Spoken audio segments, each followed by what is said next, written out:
नमस्कार दोस्तों, मेरे YouTube मंच पर आपका स्वागत है। मैं आकाश तिवारी आपका बहुत बहुत स्वागत करता हूं। आज हम लोग देखेंगे UP DElEd mathematics second semester का मैथ चल रहा है। आज लघु उत्तरी प्रश्नों की श्रृंखला चल रही थी।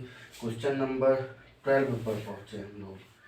हमें कौन सा क्वेश्चन नंबर 12 देखना था। ठीक है, देख लेते हैं 12 नंबर क्वेश्चन क्या है। क्वेश्चन नंबर 12 की तरफ बढ़ेंगे दोस्तों। क्या है क्वेश्चन नंबर 12? एक समबाहु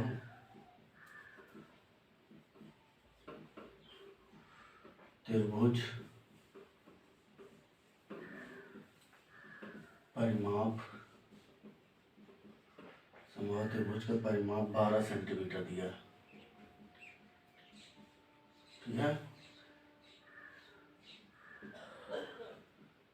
इसका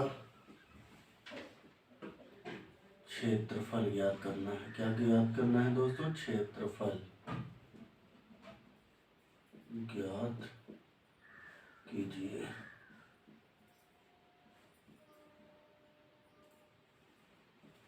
ठीक है दोस्तों, तो क्या दिया है क्वेश्चन में कि एक समबाहु त्रिभुज है। तो समबाहु त्रिभुज के बारे में हम जानते हैं दोस्तों, ये तीनों भुजाएं क्या होती हैं? आपस में बराबर होती हैं। किसी भी समबाहु त्रिभुज की तीनों भुजाएं बराबर होती हैं। तो यहाँ पे क्या दिया है? एक समबाहु त्रिभुज का परिमाप दिया है, मतलब तीनों भुजाओं का जोड़ दिया है, योग दिया है। तो हम मान लेते हैं कि समबाहु त्रिभुज की जो भुजा है वो यक्स है। तो तीनों भुजाएं बराबर, तो ये भी यक्स हो जाएगा और ये भी यक्स हो जाएगा। यहाँ से हल में देखेंगे, लिखेंगे माना समबाहु त्रिभुज की भुजा बराबर x मान लिया हमने। तो परिमाप क्या हो जाएगा? समबाहु त्रिभुज का परिमाप हम जानते हैं कि तीनों भुजाओं का योग होता है। 3x, 3 इंटू भुजा या तीनों भुजाओं का जोड़ होता है। तो x प्लस यक्स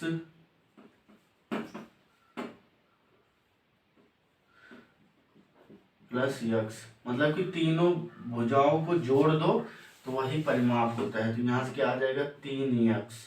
और देखो दोस्तों, यहाँ पे परिमाप कितना दिया है? 12 दिया है क्वेश्चन में। तो ये हो जाएगा 12 इज इक्वल टू 3x। यहाँ से 3x is equal to 12, x is equal to क्या हो जाएगा? 3 यहाँ मल्टीप्लाई में है, उधर जाके 12 के भाग में जाएगा। 3 चौके 12, 4। ठीक है, तो यक्स का मान क्या आया दोस्तों? 4 आ गया। ठीक है, तो हमें एक भुजा मिल गई। तो जब एक भुजा मिल गई है तो हमें क्षेत्रफल ज्ञात करना है। हम जानते हैं समबाहु त्रिभुज का क्षेत्रफल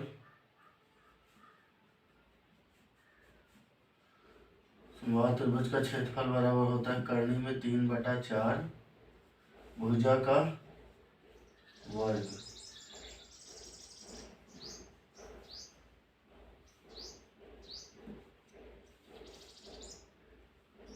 भुजा का वर्ग, यहाँ से क्या हो जाएगा? करनी में 3/4 इंटू भुजा कितनी आई है? 4 आई है।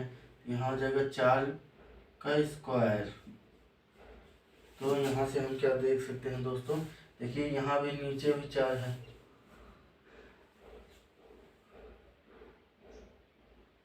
तो यहाँ 4 से 4 एक कट गया, तो ये आ जाएगा करनी में 3 इंटू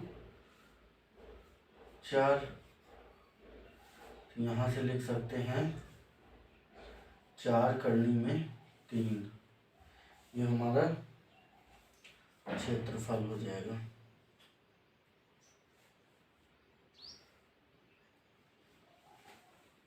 ये सेंटीमीटर स्क्वायर हो जाएगा।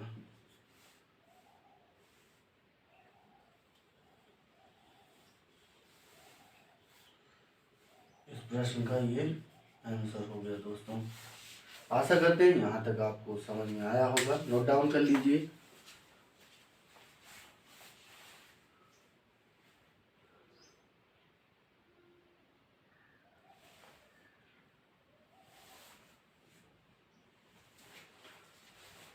और दोस्तों अगर चाहें तो इसको और आगे तक सॉल्व करते हैं। जैसे कि हमारा क्षेत्रफल कितना आया, 4 करने में 3 आया है, तो यहाँ से हम निकाल सकते हैं 4 करने में 3 का मान 1.732 होता है। अब 4 से गुणे 4 दूनी 8, 4 3 12 का 2 हासिल 1, 7 चौक 28 1 29 का 9 हासिल 2 और 4 दूनी 4 2 6, 1 अंक हुए दशमलव। तो इतना भी हो सकता है दोस्तों। क्षेत्रफल को ए भी मानते हैं, एरिया बोलते हैं ना, ए इज इक्वल टू इतना आ गया सेंटीमीटर स्क्वायर। दोस्तों ये राजन सीरीज की अलग उत्तरी प्रश्नों की श्रृंखला चल रही है। UP DElEd second semester math पढ़ाया जा रहा है। कोई भी कंफ्यूजन हो आप हमसे जुड़ सकते हैं, आप कमेंट करिए, आपके प्रत्येक सवालों का जवाब दिया जाएगा। आशा करते हैं यहाँ तक समझ में आया होगा। बढ़ते हैं नेक्स्ट क्वेश्चन की तरफ, नोट डाउन कर लीजिए दोस्तों, ठीक है।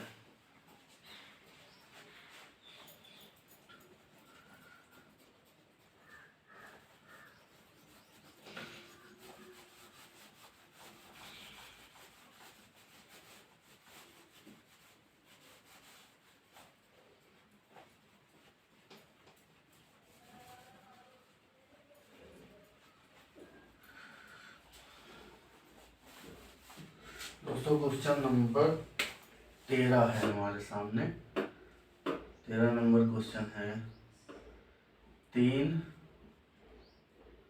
क्रमागत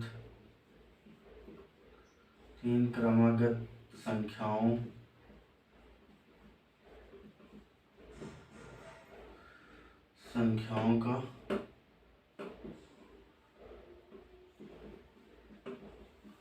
योग दिया हुआ है दोस्तों। 3 क्रमागत संख्याओं का मतलब लगातार, क्रमागत का मतलब होता है लगातार संख्याएं, जैसे 11 12 13, तो ये होती है क्रमागत संख्या, ठीक है। 87 है द्वितीय क्रमागत संख्या का मान ज्ञात कीजिए। हमें द्वितीय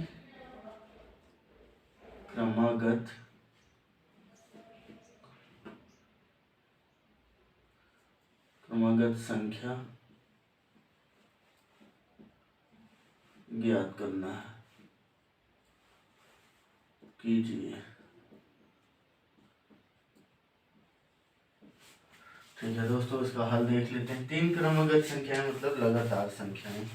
तो हम पहली संख्या मान लेते हैं।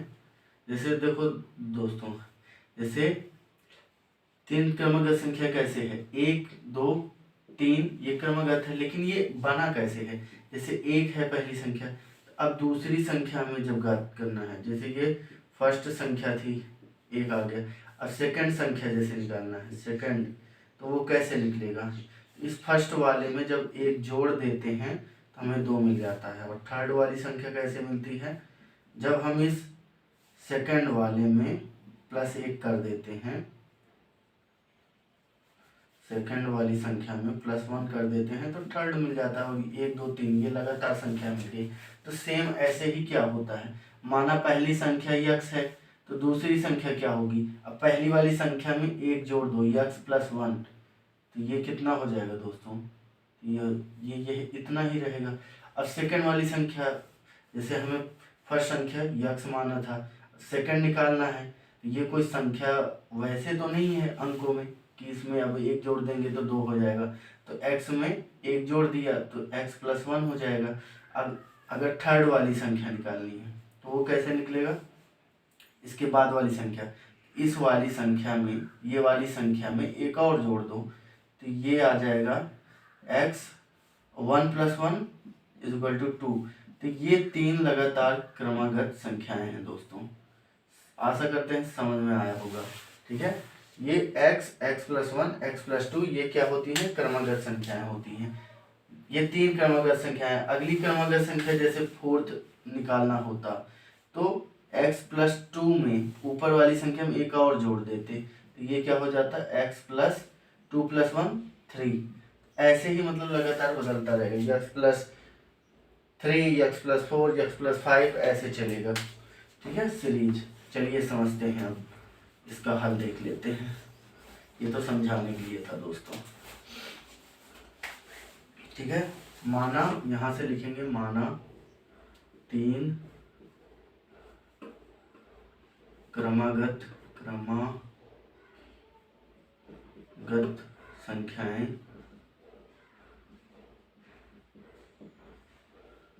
पहली x हो गई, दूसरी x+1, पहली वाले में एक जोड़ दो, फिर इस वाले में एक और जोड़ देंगे तो +1 है, एक और जोड़ेंगे तो +2 हो जाएगा, मतलब x+2। ये 3 क्रमागत संख्याएं हो गई।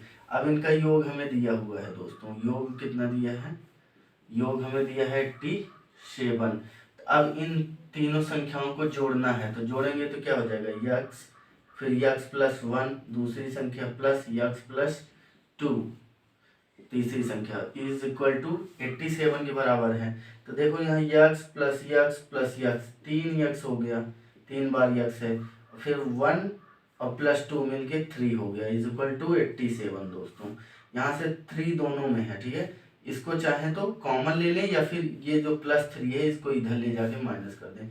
यहाँ से हो जाएगा 3x इज इक्वल टू 87 में ये +3 इधर आएगा तो माइनस हो जाएगा 87 में, ठीक है।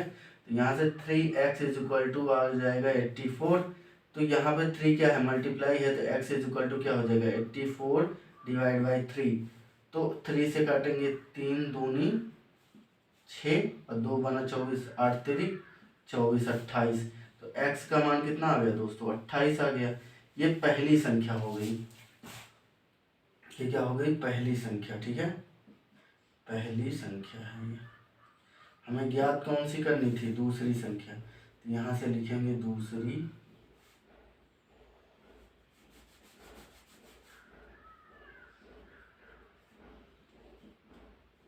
संख्या।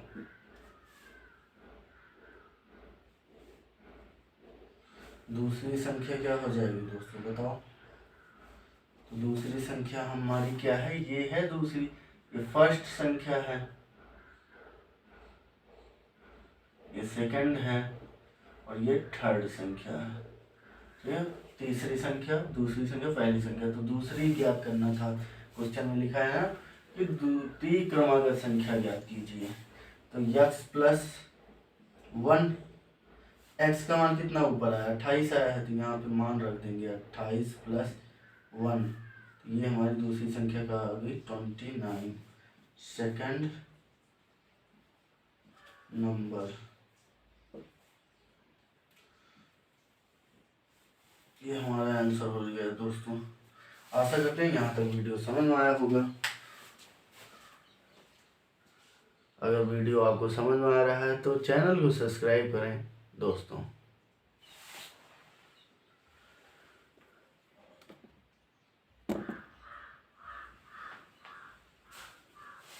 ठीक है दोस्तों, बढ़ते हैं अगले क्वेश्चन की तरफ, यहाँ तक नोट डाउन कर लीजिए, ठीक है।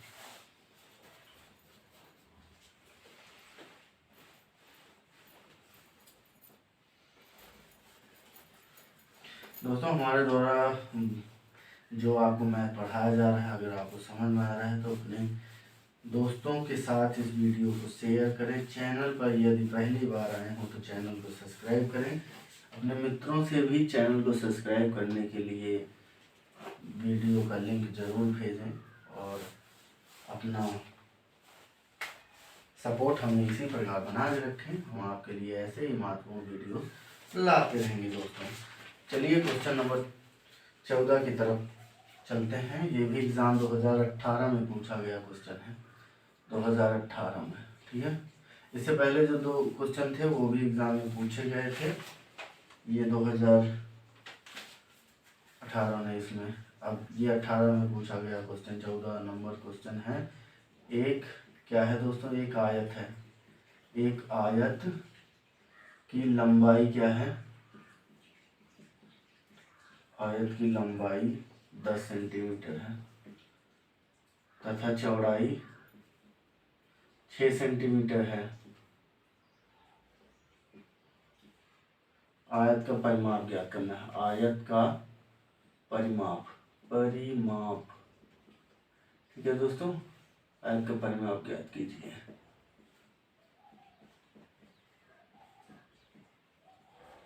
देख लेते हैं आयत क्या होता है दोस्तों। ये हमारा एक आयत है,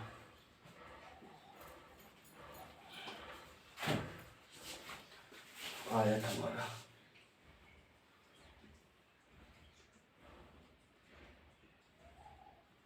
तो ये होती है लंबाई, ये होती है चौड़ाई।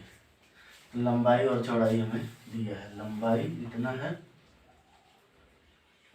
तथा चौड़ाई 6 सेंटीमीटर दिया हुआ है। ठीक है, आयत का परिमाप ज्ञात करना है। तो आयत का परिमाप, आयत का परिमाप बराबर क्या होता है दोस्तों, दो ब्रैकेट में क्या होता है, लंबाई प्लस चौड़ाई। ठीक है, ये क्या है, लंबाई है और ये क्या है, चौड़ाई है।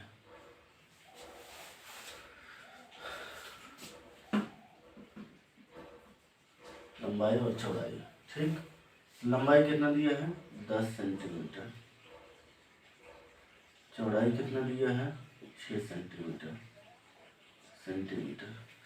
तो यहाँ से वैल्यू रख दो, आ जाएगा परिमाप। P इज इक्वल टू, परिमाप को पेरीमीटर बोलते हैं। तो दो ब्रैकेट में लेंथ कितनी है, 10 और ब्रेथ कितनी है, 6 सेंटीमीटर। मतलब ब्रेथ मतलब चौड़ाई।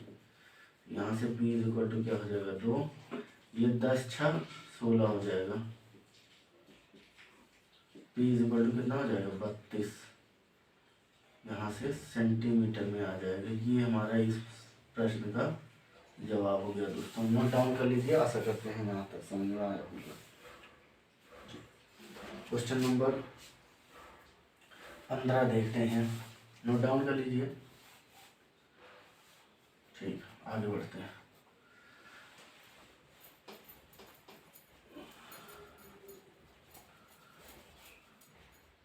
क्वेश्चन नंबर 15 देखते हैं दोस्तों।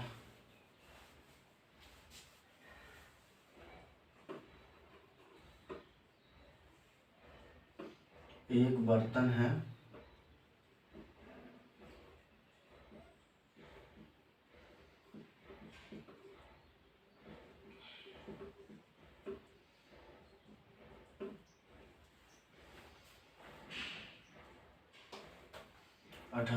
एक बर्तन में 7800 सेंटीमीटर क्यूब पानी है। ठीक है, बर्तन में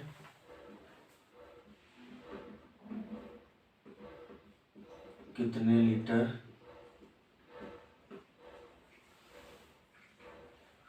लीटर पानी है, यही हमें बताना है दोस्तों। ठीक है, प्रश्न बहुत ही सिंपल है। इसमें क्या है कि एक ऐसे बर्तन है दोस्तों। ठीक है, इस बर्तन में यहाँ तक पानी भरा है। क्या भरा है, पानी भरा है, पानी। ठीक है दोस्तों, कितना पानी है, 7800 सेंटीमीटर क्यूब पानी भरा हुआ है। ठीक है, तो यहाँ पे पानी का बर्तन में लिखेंगे, बर्तन में पानी का आयतन कितना है, बराबर 7800 सेंटीमीटर क्यूब। तो अब अगर इसको लीटर में चेंज करना है दोस्तों, तो 1 centimetre cube is equal to होता है 1/1000 लीटर। ये होता है, तो हमें ये करना पड़ेगा, चेंज करना पड़ेगा यहाँ से। ठीक है, तो बर्तन में पानी, बर्तन में पानी बराबर कितना हो जाएगा, 7800 गुणे 1/1000 दोस्तों। तो ये लीटर में हो जाएगा, किस में हो जाएगा, लीटर में चेंज हो जाएगा। 1/1000 से गुणा कर देंगे। 1 सेंटीमीटर क्यूब बराबर 1/1000 लीटर होता है। तो यहाँ गुणा करना पड़ेगा, सेंटीमीटर को हटा के लीटर में बदलने के लिए। 1 0 से 1 0, 1 0 से 1 0 शहीद हो गया दोस्तों। ये क्या आ गया 78/10 लीटर। इसको आगे और चेंज करेंगे तो क्या हो जाएगा 7.8 लीटर। 10 से भाग होगा, एक अंक पे दशमलव आ जाएगा दोस्तों, लीटर पानी।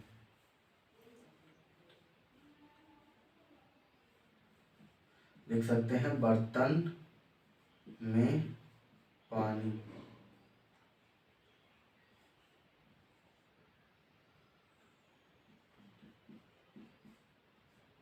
बर्तन में पानी, ये हमारा आंसर हो गया दोस्तों। नोट डाउन कर लीजिए, आशा करते हैं यहाँ तक समझ में आ गया होगा। हमारे द्वारा आपके लिए जो वीडियोस लेके आ रहे हैं वो आपको समझ में आ रहा होगा, ऐसी आशा करते हैं। चैनल को सब्सक्राइब करें, ये चैनल पर पहली बार है।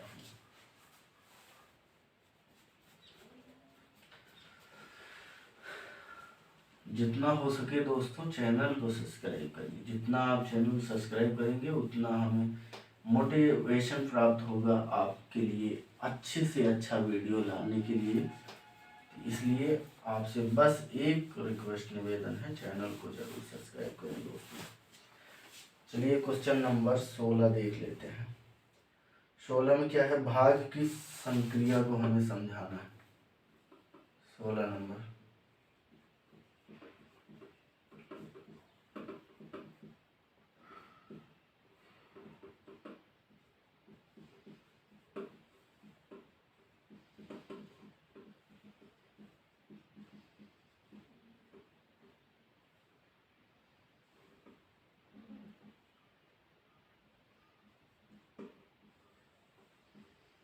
ये क्वेश्चन है दोस्तों। तो जैसे भाग की संक्रिया को हमें समझाना है। जैसे दोस्तों हम जानते हैं जो भाग की संक्रिया होती है ना, वो भाग की जो संक्रिया होती है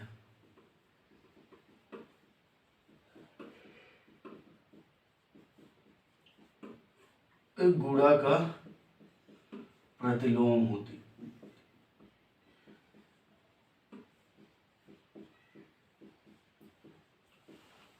गुणा का क्या होती है, प्रतिलोम या विलोम लिख सकते हैं। प्रतिलोम ही दोस्तों विलोम होती है। ठीक है, कैसे, एग्जाम्पल के लिए हम देख लेंगे। एग्जाम्पल, जैसे 4 गुणे 5 है तो 20 आता है। यदि हम 20 में 4 या 5 में से किसी 4 से जैसे भाग देते हैं, 4 पंचे 20, तो यहाँ से 5 आ जाता है। और यदि 5 से भाग देते हैं तो 4 आता है, 5 चौक 20, तो भाग देंगे तो इससे हमें क्या समझ आ रहा है, 4 और 5 का गुणा करने 20 आ रहा है। लेकिन अगर 20 में हम 4 से भाग 20 में 4 से भाग देंगे तो 20 में 4 से भाग देंगे तो 5 प्राप्त होगा, और 5 से भाग देंगे तो 4 प्राप्त होगा। तो ये क्या होता है, गुणा प्रतिलोम होता है, सॉरी विलोम होता है दोस्तों। गुणा का भाग की संक्रिया, जो भाग होता है वो गुणा का विलोम होता है। यहाँ पे आपको दिख रहा होगा, भाग की संक्रिया गुणा का, ठीक है। भाग की संक्रिया क्या होती है, गुणा का विलोम होती है। जैसे ये गुणा है तो 20 हो रहा है, अब 20 में 4 से भाग देंगे तो 5 मिलेगा, 5 से भाग देंगे तो 4 मिलेगा। बस इतना ही आपको लिखना है, अगर एग्जाम में पूछता है तो 1 नंबर का क्वेश्चन है दोस्तों। बढ़ते हैं अगले सवाल की तरफ। अगला सवाल क्या है, क्वेश्चन नंबर 17, गुणन का तत्सम क्या है।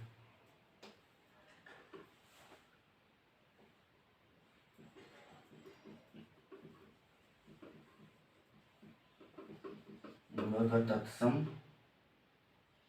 किसे, तत्सम अवयव किसे कहते हैं।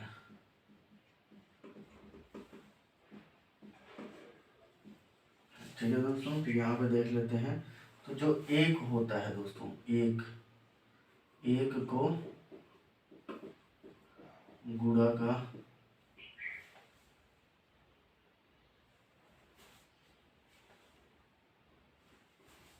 गुणन का तत्सम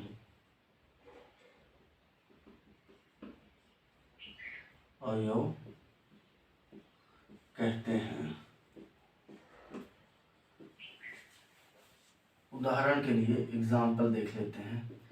देखो दोस्तों, एग्जाम्पल में आपको समझ में आ जाएगा कि कैसे। जैसे एक गुणे जैसे जैसे 5 है दोस्तों, तो 5 गुणे 1 भी लिख सकते हैं। ये 5 गुणे 1 के बराबर होता है। तो जो इसमें 1 का गुणा रहता है, सभी संख्याओं में क्या होता है, जैसे 3 है तो 3 क्या होता है, 3 गुणे 1 होता है, ठीक है। और जैसे 4 है तो 4 गुणे 1 होता है। जैसे यक्स है तो यक्स गुणे 1 होता है। तो इसमें जो ये 1 होता है, 1 से जो गुणा होता है, यही जो हमारा 1 से गुणा होता है। जैसे y है तो y को क्या लिख सकते हैं, y गुणे 1। तो ये जो 1 से गुणा रहता है, यही हमारा तत्सम अवयव कहलाता है। गुणन में जो ये 1 से गुणा रहता है सभी संख्याओं में, वही तत्सम अवयव होता है। क्या होता है, यही जो 1 से गुणा रहता है सभी संख्याओं में, ठीक है, यही क्या होता है, तत्सम अवयव होता है दोस्तों।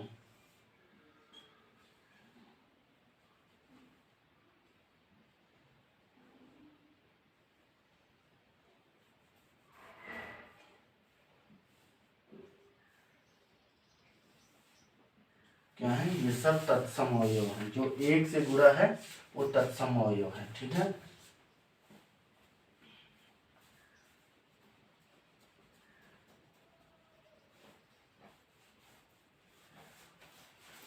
एक क्या है, एक हमारा तत्सम अवयव है जो 1 से गुणा रहता है, ठीक है।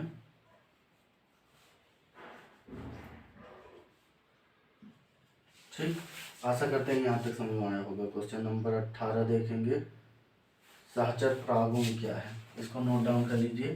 ठीक है, आगे बढ़ते हैं।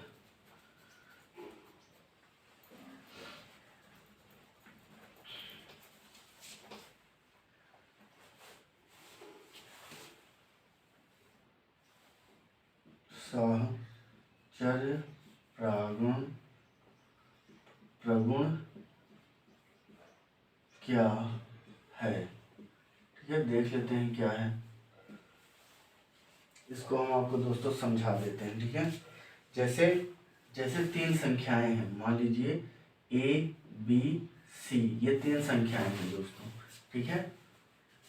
a b c 3 संख्याएं हैं। तो यदि हम a प्लस b जोड़ें और फिर उसके बाद c जोड़ें और इस साइड में a को अलग जोड़ें और b प्लस c को साथ में जोड़ें, तो ये दोनों अगर बराबर होता है, यही सहचर प्रागुण होता है, ठीक है। अब एग्जाम्पल के लिए जैसे हमने 4 ले लिया, 5 ले लिया और 6 ले लिया, ये संख्याएं। तो 4 प्लस 5 को पहले जोड़ो, फिर उसमें 6 जोड़ो, फिर इधर है 4 प्लस इधर 5 प्लस 6, तो यहाँ से जोड़ेंगे तो 9 प्लस 6 हो जाएगा। इधर जोड़ें 4 प्लस 6 5 11 हो जाएगा। तो यहाँ से 15 बराबर कितना आ गया, 15 के। तो लेफ्ट हैंड राइट हैंड के क्या हो गया, बराबर हो गया। Side is equal to right hand side, बायां पक्ष दाएं पक्ष के बराबर है, ठीक है दोस्तों। ये होता है सहचर प्रागुण, ठीक है। पढ़ के बता दें। 3 पूर्ण संख्याओं को जोड़ते समय किन्हीं 2 का समूह पहले, 3 संख्याओं को जोड़ते समय किन्हीं 2 का समूह पहले बना लेने से योगफल में कोई असर नहीं। 3 संख्याओं में से किसी 2 संख्या का समूह पहले बना लेने से योगफल में कोई असर नहीं पड़ता। पूर्ण संख्याओं में यह योग संक्रिया का सहचर प्रागुण है। तो पूर्ण संख्याएं जो होती हैं, ठीक है दोस्तों। पूर्ण संख्या मतलब 5 6, जैसे 3/2 है तो ये पूर्ण संख्या नहीं है, क्योंकि भाग देंगे तो ये ऐसे आएगा। ये 1.5 है, 1.5 है, तो ये ना तो 1 है ना तो 2 है, तो मतलब कि ये अपूर्ण संख्या है। ठीक है, पूर्ण संख्या होता है जो कंप्लीट नंबर होता है, प्राकृतिक संख्याएं होती हैं।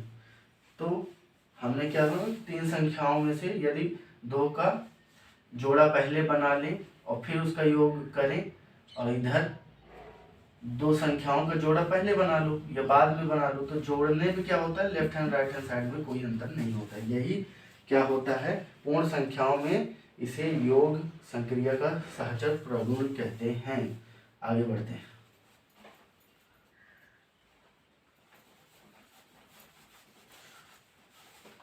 ठीक है दोस्तों, आशा करते हैं यहाँ तक आपको समझ में आया। प्राकृतिक संख्याएं, अगला क्वेश्चन है 18 नंबर, प्राकृतिक संख्याएं।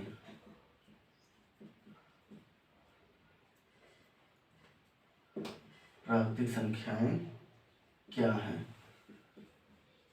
तो दोस्तों आपको पता होगा, जिन संख्याओं से, जैसे ये है 1, फिर ये है 2, 3, 4, ये 1, 2, 3, 4, तो जिन संख्याओं के द्वारा हम वस्तुओं की गणना करते हैं उन्हें प्राकृतिक संख्याएं कहते हैं।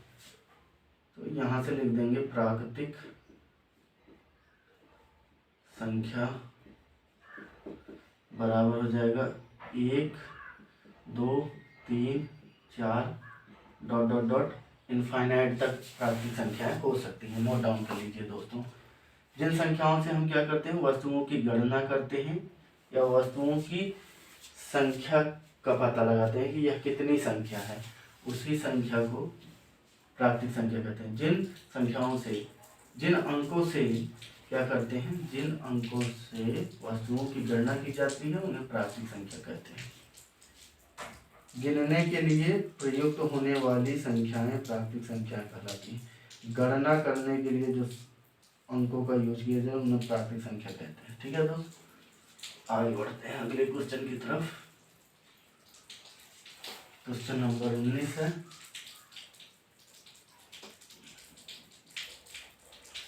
उन्नीस नंबर क्वेश्चन में क्या है, प्राकृतिक संख्या। ये 19 नंबर ही क्वेश्चन था दोस्तों।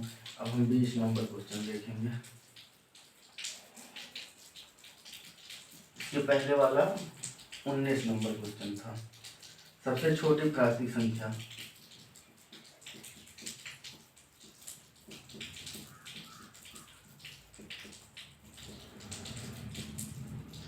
सबसे छोटी प्राकृतिक संख्या क्या है? तो एक जो होती है वो सबसे छोटी प्राकृतिक संख्या है। सबसे छोटी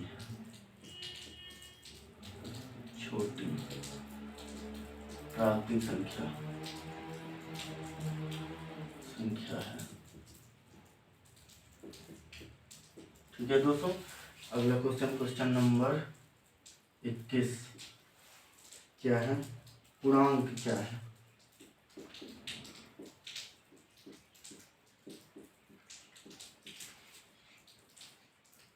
हाल में देख लेंगे।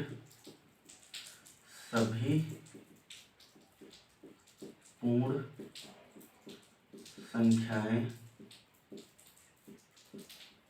पूर्णांक कहलाती हैं।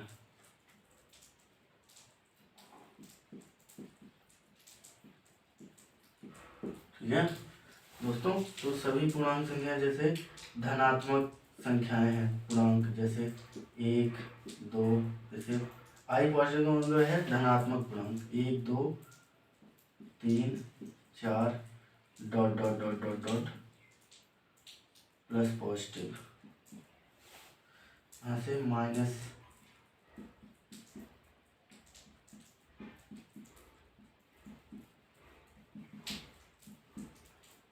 ये ऋणात्मक पूर्णांक है, ये धनात्मक पूर्णांक है। जीरो क्या है, जीरो ना तो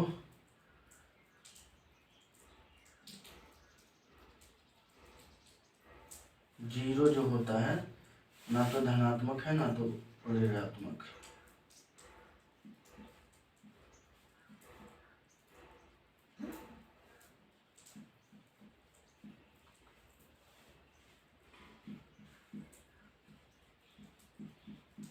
ना तो धनात्मक है ना तो ऋणात्मक है। ठीक, ये सब क्या है, ये सब पूर्णांक हैं, पूर्णांक।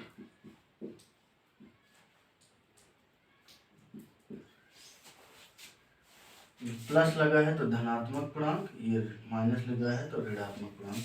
इन सभी संख्याओं को क्या कहते हैं, पूर्णांक कहते हैं। आशा करते हैं यहाँ तक समझ में आया होगा। आगे बढ़ते हैं।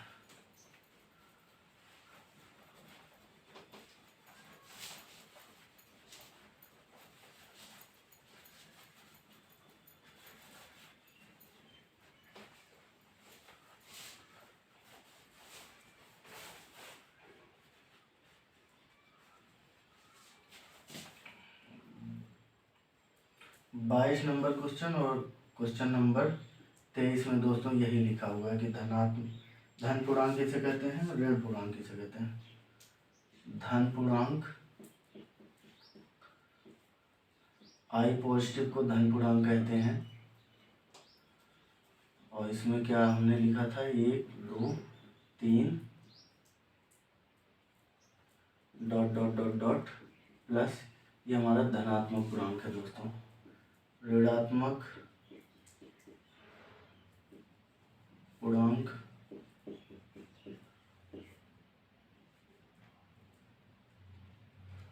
आई निगेटिव इज इक्वल टू हो जाएगा -1 -2 -3 dot dot dot minus infinite तक। ये जो संख्याएं होती है ऋणात्मक पूर्णांक है। ये क्वेश्चन नंबर 22 और 23 है दोस्तों। ठीक है, 22 और 23 को नोट कर लीजिए। 24 नंबर संख्या, क्वेश्चन नंबर 24 देख लेते हैं। इसमें क्या है, अभाज्य संख्या।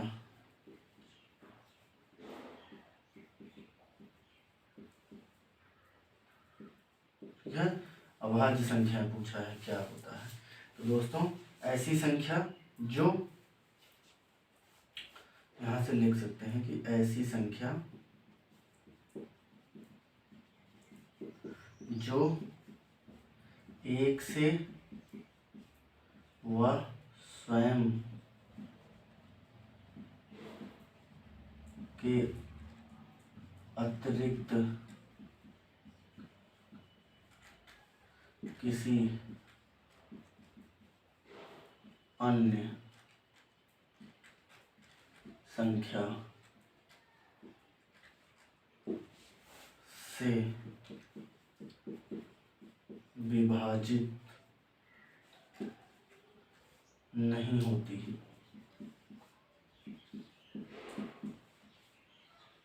अभाज्य संख्या कहलाती है।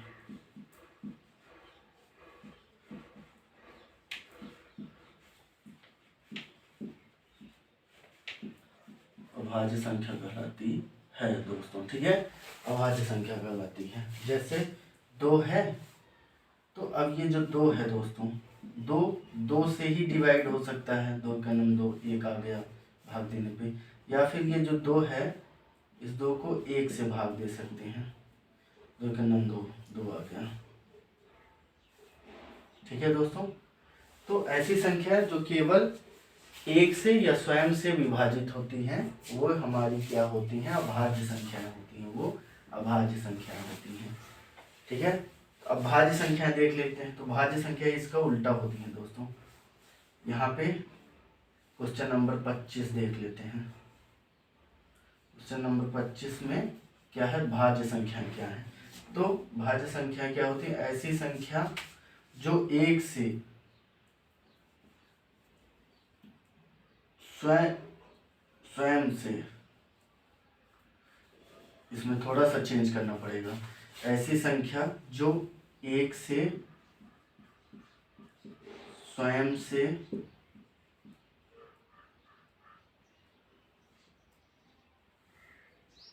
ऐसी संख्या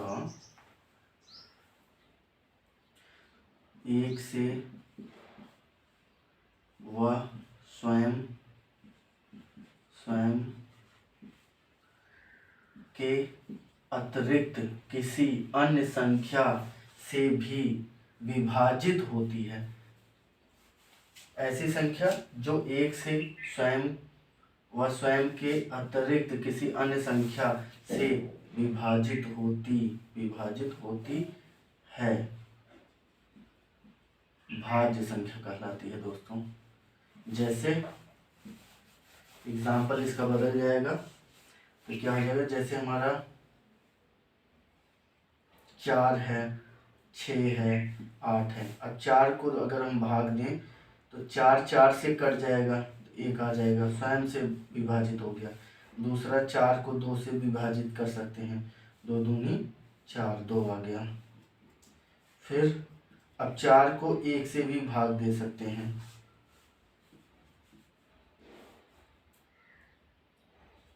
4 आ गया।